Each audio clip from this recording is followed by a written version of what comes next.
చాలామంది నాకు పాపం చెప్తున్నారు, సార్ మీరు చెప్పినా కూడా మేము వెళ్ళలేదు, ఇప్పుడు మమ్మల్ని ఏం చేయమంటారు. ఇప్పుడు ఏం చేయడానికి ఏముంటుంది? ఎవరన్నా సరే ఒరే మీరు ఇక్కడ కాకపోతే ఫారెన్ వెళ్ళమని ఎంకరేజ్ చేస్తారా, డబ్బులు ఉన్న వాళ్ళకి చెప్తారంటాడు. అలా చెప్తే అలా అంటారు. ఒరే కాదురా పోనీ ఎక్కడ ఇంటర్ మార్కులు తెచ్చుకోరా అంటే ఇంటర్ మార్కులు తెచ్చి చిన్న కాలేజీకి వెళ్ళమంటారా? మీరు అదేంటి మీరైతే పెద్ద కాలేజీకి వెళ్తారా, మీ పిల్లలైతే పెద్ద కాలేజీకి పంపిస్తారు, మమ్మల్ని చిన్న కాలేజీకి వెళ్ళమంటారా అంటాడు ఒకడు. కాదురా నీ సమర్థత చూసుకుని వెళ్ళరా అంటే నాకు సమర్థత లేకపోవడం తెలివైన ఉండే కదా అంటాడు. మరి ఇప్పుడు ఏమైంది ఫైనల్గా? చాలామంది పాపం చూస్తున్నట్టు ఇబ్బంది. అంటే అందువల్ల ఏంటంటే ఇప్పుడు చదువుతున్న 10th 11th పిల్లలు ఏంటంటే ప్రాక్టికల్గా ఆలోచించాలి.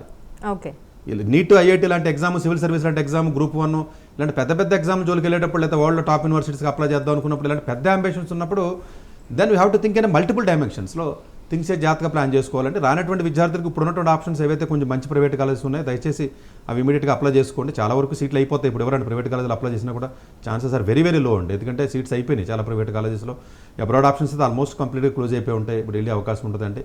సో డెఫినెట్గా కొంత ఇబ్బందికరమైన పరిస్థితి ఉంటుంది. బట్ ఉన్న వాటిలో అవకాశాలను కనీసం ఇప్పుడన్నా ఇమీడియట్గా అలర్ట్ అయ్యి కొంచెం చూసుకున్నట్లయితే కొంచెం బెటర్గా ఉంటుంది. ఓకే.